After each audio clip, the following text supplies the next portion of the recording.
Bonjour à tous et bienvenue pour la session de l'après-midi. Donc après une matinée riche en échanges, on va de la même manière entamer l'après-midi. Donc vous avez remarqué que ce n'est pas Gwenaëlle qui était à mes côtés, mais qui n'a malheureusement pas pu nous rejoindre cet après-midi. Elle est bloquée sur Marseille. Donc nous, on va avoir la chance de pouvoir venir avec un sujet qui est un sujet assez intéressant, puisqu'il y a encore quelques années, on parlait pour ou contre l'hormonothérapie intermittente dans la récidive biologique. Et là, on ne va pas parler pour ou contre l'hormonothérapie intermittente, on va parler faut-il ou non intensifier au moment de la récidive biologique. C'est une question qui forcément a un intérêt suite à de nombreuses publications, et en particulier la publication d'Embarque, dont va nous parler, j'imagine, François Rozet, donc de l'Institut Mansouri, et on aura contre finalement cette intensification Benjamin Auberger du CHU de Brest. François. Merci. C'est vrai que c'est un sujet qui... alors, on est loin de l'intelligence artificielle, d'ailleurs, c'est pour ça que je suis là. Et c'est par contre un vrai sujet, puisque ça anime nos RCP très régulièrement, avec cette notion de rechute biochimique à haut risque. Alors déjà, la première question, c'est de quoi parle-t-on ? Est-ce qu'on a une définition unique ou pas de la récidive biologique? Et en fait, la réponse est non. Déjà, quand on parle de récidive biologique, tous les radiothérapeutes sont mis d'accord pour dire que Nadir plus 2, c'était la définition de la récidive, parce que ça correspond finalement à un pourcentage d'événements qui est cliniquement significatif. Pour la chirurgie, on a des données qui viennent de l'AFU, qui viennent de l'AUA, où on dit que c'est supérieur à 0,2 avec 2 PSA ascendants. Pour le AU, toute récidive est une récidive, avec quand même la notion qu'un PSA au-dessus de 0,4 et ascendant, c'est plus corrélé avec un risque métastatique. Donc déjà, cette notion de récidive biochimique, elle n'est pas partagée de la même façon par tous. Et puis, la notion de récidive biochimique à haut risque, là, on retrouve encore plus de différences, puisque si la définition de l'EAU est assez claire, et ça fait assez longtemps qu'on utilise ces High Risk Biochemical Recurrence, avec de façon très simple, soit un temps de doublement du PSA qui est inférieur à 1 an, ou des ISUP supérieurs à 4 ou 5 pour la chirurgie, et puis pour la radiothérapie, un ISUP 4 ou 5 et un délai inférieur à 18 mois. Quand on regarde les recommandations du CCAFU, on voit qu'on parle de facteurs pronostiques de gravité, où on va reprendre le temps de doublement du PSA, mais aussi le taux du PSA et puis les caractéristiques anatomopathologiques. Après la radiothérapie, ce sont directement les critères Embarque qui ont été mis dans les recommandations cette année. Et quand on regarde les recommandations américaines pour définir la récidive de haut risque, eh bien, on retrouve les mêmes choses que pour l'AFU, mais en plus des notions de classificateurs génomiques qui interviennent, ou même l'apparition d'images sur l'imagerie métabolique qu'on n'a pas dans les autres classifications. Alors, il faut, deuxième point, puisque j'ai mis plusieurs questions et plusieurs points de discussion, il faut garder en tête qu'il faut traiter les patients à risque. Les patients à risque, il faut les définir notamment avec le temps de doublement du PSA, puisqu'on sait on connaît l'histoire naturelle depuis très longtemps de la récidive biologique après chirurgie. On sait qu'il faut en moyenne 8 ans avant que les métastases apparaissent. On sait qu'il faut 13 ans avant que les gens meurent de leur cancer. Mais ça, ce sont des groupes qui sont très hétérogènes. Et finalement, si on veut segmenter et définir une population très à risque, la chose la plus simple est d'utiliser le temps de doublement du PSA, qui est extrêmement corrélé au risque de progression métastatique et au risque de décès. C'est les éléments qui sont utilisés dans les essais dont on parlera après. Donc gardez en tête qu'il faut surtout ne pas surtraiter des patients qui n'en ont pas besoin. Vous pouvez avoir une rechute biochimique avec un temps de doublement du PSA qui est long, et les recommandations sont très fortes pour dire que dans ce cas-là, il ne faut pas traiter avec n'importe quelle hormonothérapie, et garder des candidats à risque d'évolution métastatique, donc des patients qui sont avec des temps de doublement qui sont courts, des ISUP qui sont élevés, et qui ont une espérance de vie qui est suffisamment longue pour profiter du traitement qu'on va leur donner. Alors, dans les recommandations de l'EAU cette année, comme dans celle du CCAFU, apparaît la possibilité de traiter par enzalutamide chez les patients qui ont les critères d'Embarque. Quelle hormonothérapie? C'est la question qu'on pose aujourd'hui. On a des données qui sont assez anciennes. Alors, il y a d'abord assez peu de données sur l'hormonothérapie dans cette situation de récidive biologique. Les données les plus solides, c'était les essais de Crook, qui montraient qu'il y avait une non-infériorité du traitement intermittent par rapport au traitement continu, avec des groupes de patients qui étaient encore une fois assez hétérogènes et probablement des patients qui n'avaient pas besoin d'être traités dans ces groupes de patients. Et la notion d'intensification hormonale dans cette situation de récidive, elle est liée à 2 essais, EMBARC dont vous avez parlé, et aussi PRESTO, qui était un essai qui avait été pour l'instant présenté et qui a été publié cette année, et qui s'intéresse à des patients qui sont globalement similaires, c'est-à-dire des patients qui sont M0 évalués sur des bilans d'extension standard, scintigraphie et scanner, qui sont avec des temps de doublement qui sont courts, inférieurs à 9 mois, et qui sont avec des PSA au-dessus de 0,5 pour cet essai, ou supérieurs à 1 ou nadir plus 2 pour l'essai EMBARC. Cet essai, il est positif sur son critère de jugement principal, qui est la survie sans progression biologique. Donc c'est un essai positif qui va dans le sens de l'intensification hormonale. Les limites de cet essai, c'est qu'il n'y a pas de bénéfice en survie sans métastase, il n'y a pas de bénéfice en survie globale, et que, encore une fois, c'est un essai dans lequel l'évaluation métastatique est faite par une scintigraphie et un scanner.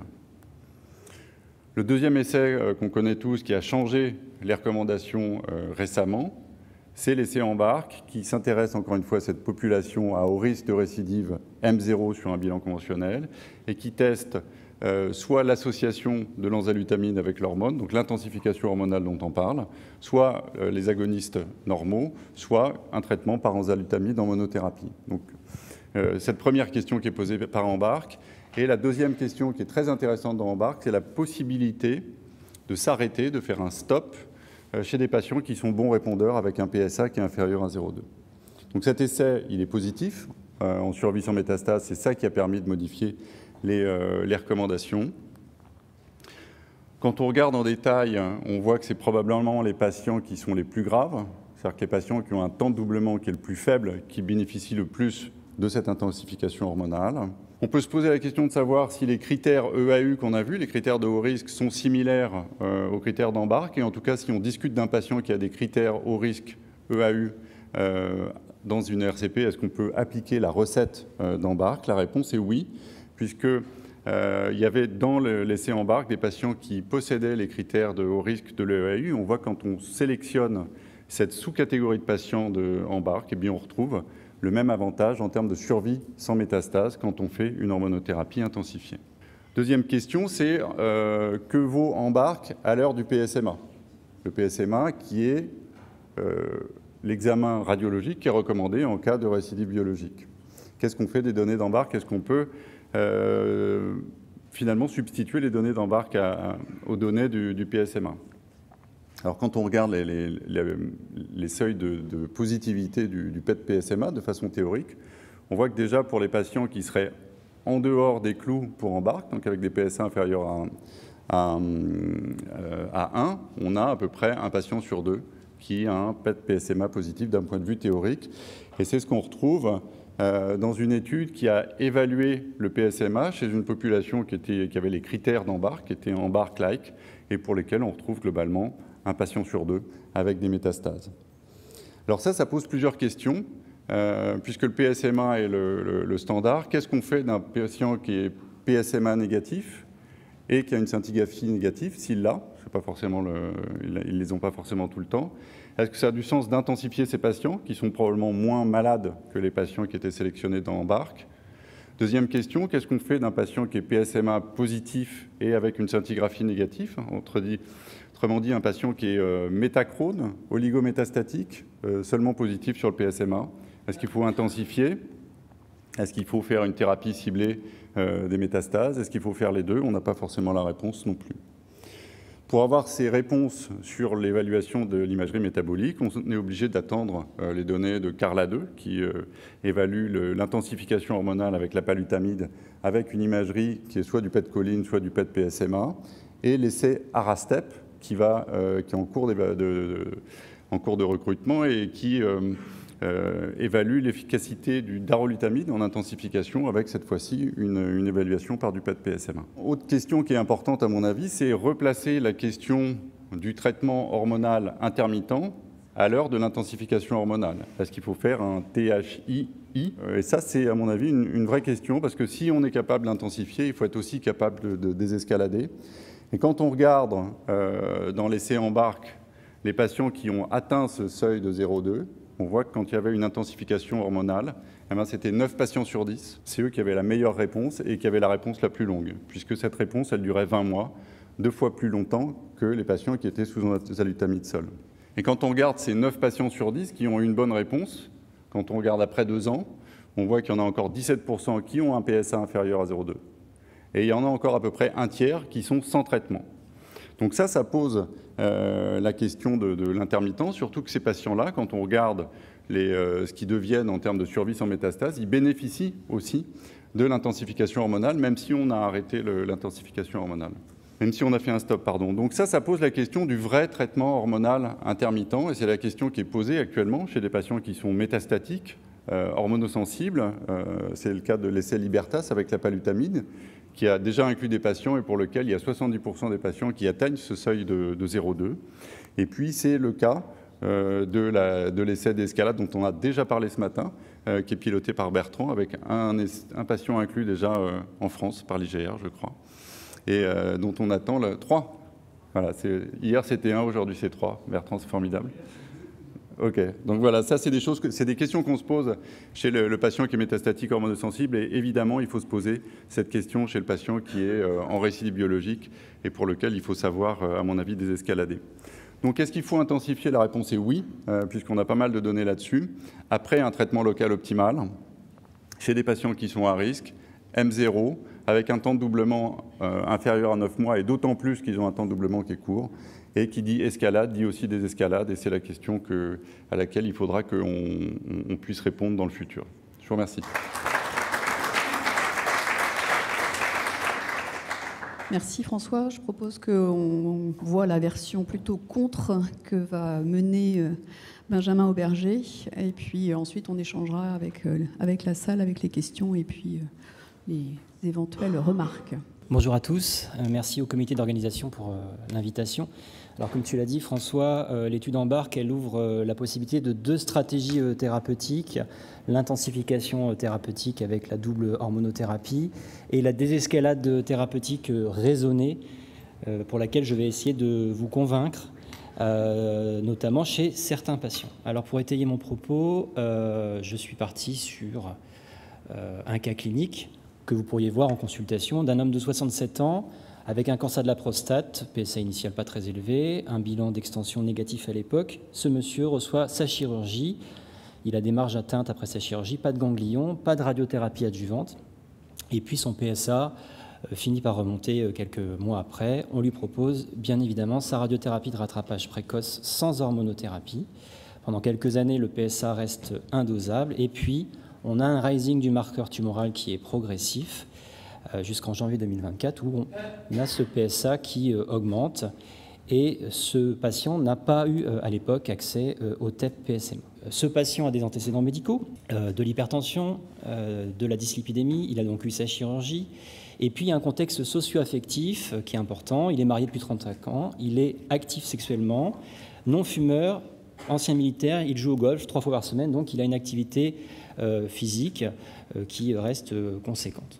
Lorsqu'on regarde les critères qui sont donc le temps de dédoublement du PSA et la testostéronémie, eh bien effectivement on est dans les critères d'inclusion d'EMBARC, à savoir l'absence d'imagerie conventionnelle négative, un PSA qui a augmenté après prostatectomie, un temps de dédoublement du PSA qui est inférieur à 9 mois et une testostérone augmentée.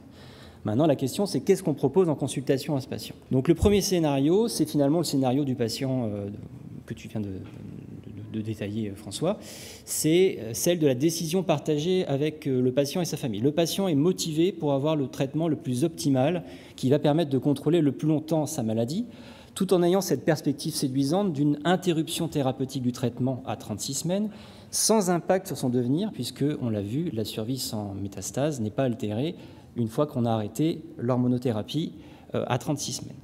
Donc ce monsieur, on lui a proposé l'enzalutamide et son hormonothérapie paragoniste ou antagoniste de la LHRH. Le deuxième scénario, c'est finalement le même patient, mais qui souhaite préserver autant que possible sa fonction sexuelle, avec le même niveau d'énergie, les activités quotidiennes qu'il peut avoir, sans bien sûr compromettre le contrôle de sa maladie. Et donc là, on a opté en consultation pour le mettre sous enzalutamide en monothérapie seule. Quels arguments peuvent justifier cette approche thérapeutique? Eh bien, c'est d'abord les données rassurantes du maintien de l'efficacité. On a eu dans l'étude EMBARC une cohorte de patients qui recevaient uniquement de l'enzalutamide en monothérapie, et on voit qu'on a ce critère d'évaluation secondaire clé qui est donc la survie sans métastase, et on est rassuré sur le fait que les patients qui reçoivent l'enzalutamide seul versus une déprivation androgénique ont un bénéfice en survie sans métastase en faveur du groupe enzalutamide. On parlait tout à l'heure de l'hétérogénéité de la stadification du risque, notamment en fonction des différentes sociétés savantes, et notamment on est rassuré sur le fait qu'on a une analyse post-hoc qui concerne des patients qui sont à très haut risque selon les critères définis par l'EAU, et on voit que chez ces patients-là, pour lesquels on peut penser qu'on a les maladies les plus agressives, et bien là encore, on a un bénéfice qui est maintenu en faveur de la monothérapie. Les autres critères d'évaluation secondaire qui sont la progression du PSA, la mise en place d'un nouveau traitement systémique, etc., etc. On a eu des données récentes à l'ASCO-GU et à l'ASCO de cette année où finalement, indépendamment du traitement reçu ultérieurement prostatectomie, radiothérapie, voire prostatectomie, radiothérapie, eh bien le bénéfice était maintenu.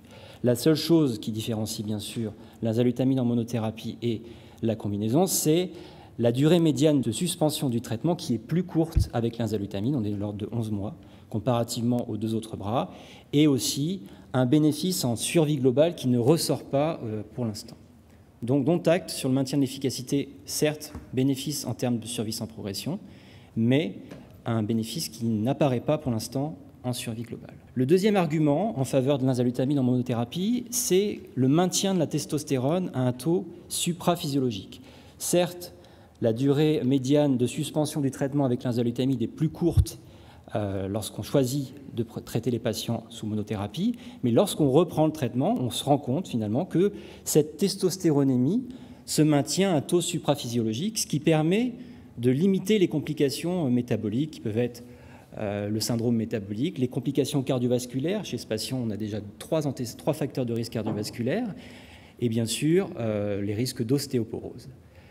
Le deuxième intérêt, c'est bien sûr, chez le patient en question qu'on a abordé, c'est le maintien de sa fonction sexuelle, un désirata donc de ce patient. Bon, vous pouvez faire confiance sur l'analyse post-hoc. Il y a un bénéfice effectivement en termes de fonction sexuelle, sur l'intérêt de la fonction sexuelle, donc la libido, le bénéfice en termes des érections qui sont maintenues, etc., etc. Donc la monothérapie, pour le coup, chez un patient qui souhaite préserver sa fonction sexuelle, est maintenue dans le bras enzalutamide seul. Ensuite, en termes de tolérance, donc on est rassuré sur les profils de tolérance globalement assez similaires en termes de proportion de grades, de sous-grades de grade 3, voire 4, avec un petit peu plus d'interruption dans le bras combinaison. Et chez les patients de plus de 70 ans, globalement des profils assez homogènes, bien que, vous l'ayez vu, un peu plus de décès quand même dans le bras enzalutamide en combinaison chez les plus de 70 ans et aussi dans le bras enzalutamide en monothérapie. Après, lorsqu'on regarde dans le détail les effets secondaires des différents traitements, eh bien, les profils de tolérance ne sont pas exactement les mêmes. Dans l'enzalutamide en combinaison, effectivement, on a l'impact de la double hormonothérapie, avec notamment les bouffées de chaleur, les douleurs osseuses et l'hypertension. Et lorsqu'on regarde un petit peu plus en détail l'enzalutamide en monothérapie, eh bien, il ressort une gynécomastie, des douleurs mammaires et une sensibilité mammaire. Alors, cette gynécomastie, elle s'explique, vous le savez, par un déséquilibre œstro-androgénique local lié au fait que, en l'absence de déprivation androgénique, vous avez une testostéronémie qui est maintenue à un taux supraphysiologique, qui est donc une proportion importante de testostéronémie libre, qui ne peut pas agir au niveau du tissu mammaire, puisque nous avons l'absence de fixation entre la testostérone et son récepteur androgénique lié à la prise de l'enzalutamide. Et donc on a un processus d'aromatisation de la testostérone au niveau du tissu adipeux qui provoque un excès d'œstrogène, et c'est ce qui fait en sorte qu'on ait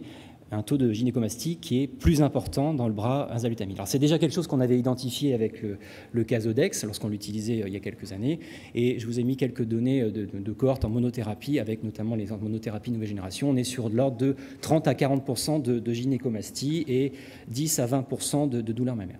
Donc la question, c'est qu'est-ce qu'on en fait finalement de cette gynécomastie? On a des stratégies prophylactiques avec le tamoxifène ou la radiothérapie mammaire. Est-ce qu'en pratique, vous le faites? Ça, c'est vraiment une question que j'aimerais avoir avec les radiothérapeutes tout à l'heure. Est-ce que vous le faites pour un patient qui finalement va avoir une durée d'exposition peut-être assez courte de l'enzalutamide? Et est-ce que vous le faites éventuellement si vous avez cette situation qui s'installe? Est-ce que vous faites du tamoxifène en tenant compte bien sûr des interactions médicamenteuses? On est toujours sur de la conciliation médicamenteuse chez les patients âgés, polymédicamentés. Est-ce que rajouter un substrat de l'inhibiteur P450, donc le tamoxifène, avec l'induction enzymatique induite par l'enzalutamide, est-ce que c'est quelque chose qui est pertinent? Je n'en suis pas persuadé. Donc pour conclure, l'implication de l'étude EMBARC, on l'a dit, 2 approches thérapeutiques. L'association hormonothérapie et ARPI, c'est la plus efficace, mais peut-être au prix d'une toxicité un peu plus accrue et qui nécessite une approche personnalisée. Et puis, à mon sens, la monothérapie peut tout à fait être proposée comme une option de désescalade thérapeutique raisonnée, intéressante, notamment chez le patient qui refuse la castration chimique, avec un bénéfice net sur sa sexualité, et également des patients à risque de complications métaboliques, cardiovasculaires ou osseuses de l'hormonothérapie. Donc on est toujours dans le cadre d'une décision partagée qui prend en compte les comorbidités, les préférences du patient, le profil d'évolution de sa maladie, et se pose également, tu l'as dit tout à l'heure François, la question d'une population qui est très sélectionnée, non représentative de la vraie vie, puisqu'on n'a pas fait de recours au TEP-PSMA. Et ne perdons pas de vue que ces patients-là, lorsqu'ils auront peut-être un TEP-PSMA, pourraient être théoriquement candidats à un traitement local ou à une surveillance stricte. Donc l'algorithme thérapeutique, il n'y a pas de solution unique. Il y a des approches personnalisées qui sont défini par le profil du patient, le profil de sa maladie. C'est certain que le temps de dédoublement du PSA a son impact, on est tout à fait d'accord là-dessus. Chez ces patients-là, probablement que maintenant on va être amené, lorsqu'on ait les critères EMBARLAC, à leur faire un TEP au PSMA, avec peut-être, dans certains cas, des traitements locaux de rattrapage.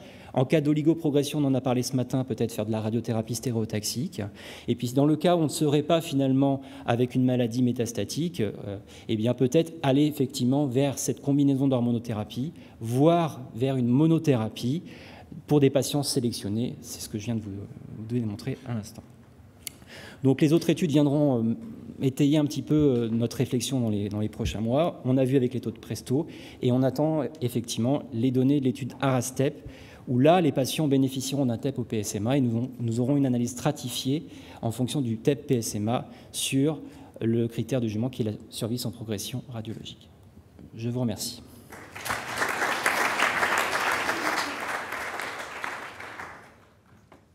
Donc, il nous reste quelques minutes pour des questions. Est-ce qu'il y a des questions dans l'Assemblée? Bertrand Combal. Je pense qu'il n'y a aucun essai comme EMBARC qui a généré autant d'éditoriaux. Toutes les semaines, il y en a 2, ça va, hein, chacun donne son avis. Mais je pense qu'il y a un truc très important, c'est que c'est probablement un des essais contemporains où il y a la plus grande divergence, et ça c'est le problème des guidelines de l'EAU, il y a la plus grande divergence entre les critères d'inclusion et les caractéristiques de la population. Et ça témoigne quelque chose, c'est que les médecins américains, essentiellement urologues, ils ne traitent pas aux critères de l'EAU. Parce que quand on regarde les critères de l'EAU, c'est un PSA supérieur ou égal à 1 ou 2 et un temps de doublement. Et puis quand on regarde la population, la majorité, ils ont un temps de doublement inférieur à 6 et ils ont un PSA à 4. Et ça génère plein de discussions. Parce que si on prend par exemple STOMP ou si on prend STORM par exemple, ce n'est pas du tout les mêmes malades, hein. Ils sont beaucoup plus précoces. Et je pense qu'il y a un danger à l'heure actuelle, c'est que dès que le PSA est à 1,01 et le temps de doublement il est à 11,3 mois, pouf, on balance de l'ENSA au patient. On n'a pas montré ça. Hein. L'étude, elle ne vaut pas par ses critères d'intention. L'étude, elle vaut par les critères réels de la population. Et ça, je pense que ce n'est pas assez souligné et qu'il y a clairement un risque de surtraitement. Et par exemple, les radiothérapeutes, ils disent souvent « ouais, les patients, ils n'étaient pas candidats à une radiothérapie ». Mais ça veut dire quoi? Ils n'étaient pas candidats pour l'investigateur. Parce que le mec, clairement, si le PSA était à 1,1, il lui aurait fait une radiothérapie de sauvetage. Et donc, je pense qu'il faut faire attention. Et dire que l'essai ne vaut pas par le PET-PSMA, ça, je ne suis pas d'accord. Si on prend les critères d'EMBARC, pas les critères d'inclusion, PSA 4,5, PSA 4,5, temps de doublement à 6 mois, ce qui est le patient moyen d'EMBARC, on a une étude randomisée, 1000 malades, qui démontre qu'ajouter l'enzalutamide augmente la survie. Je pense que toute autre attitude va se diminuer par un truc dessus. Donc je pense que le PSMA, il viendra après.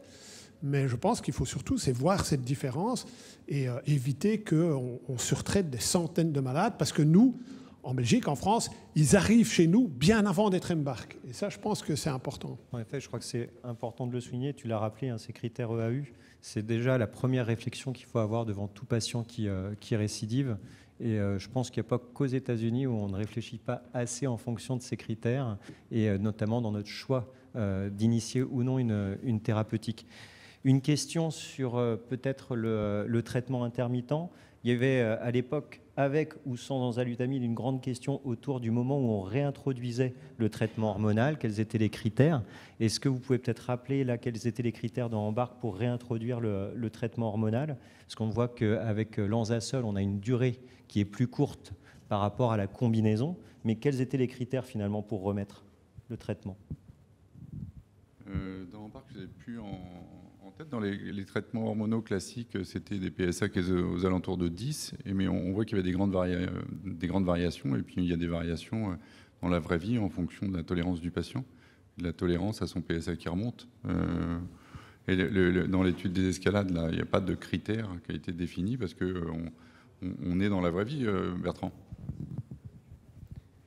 Ouais, peut-être pour souligner en effet, parce que là c'est aussi des fois un critère en disant mais oui, quand on va être en monothérapie, on va avoir un temps plus court sans traitement, mais en fait tout dépend du critère que l'on prend pour réintroduire le traitement hormonal. Et ça en effet, comme tu l'as souligné, c'est une discussion avec le patient.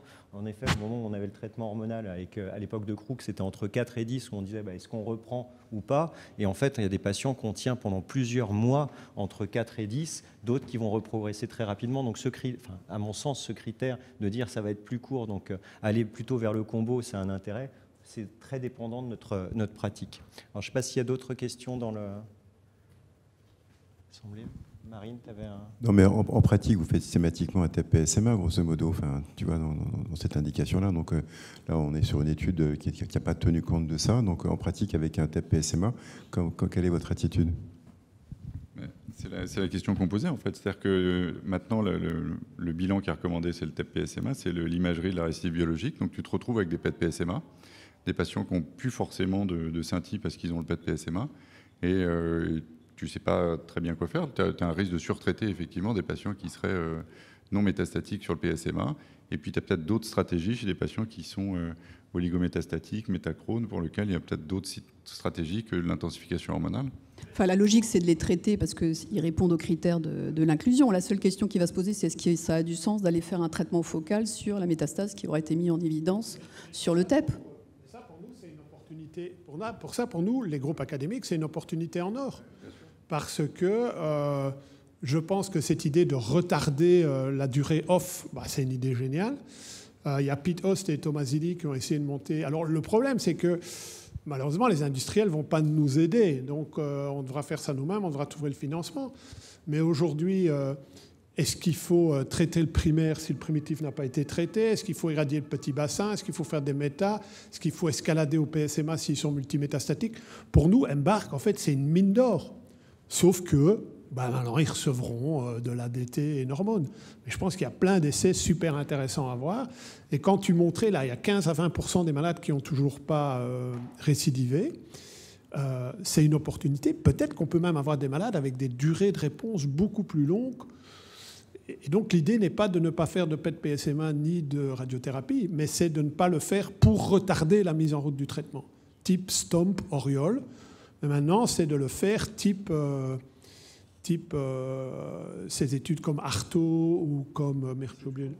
Et ça, pour nous, c'est une opportunité gigantesque. Et on doit sauter dessus tant qu'on a l'opportunité de le faire. Sachant que la logique, on voit que sur le paysage thérapeutique, on a quand même cette notion d'escalade, avec notamment sur les hauts risques localisés, le fait que déjà l'ajout précoce de la NHT apporte un bénéfice. Donc ça paraît un peu étrange de ne pas en profiter, alors même qu'on a une trace de reprise de la maladie. Donc on va pouvoir enchaîner avec la prochaine session.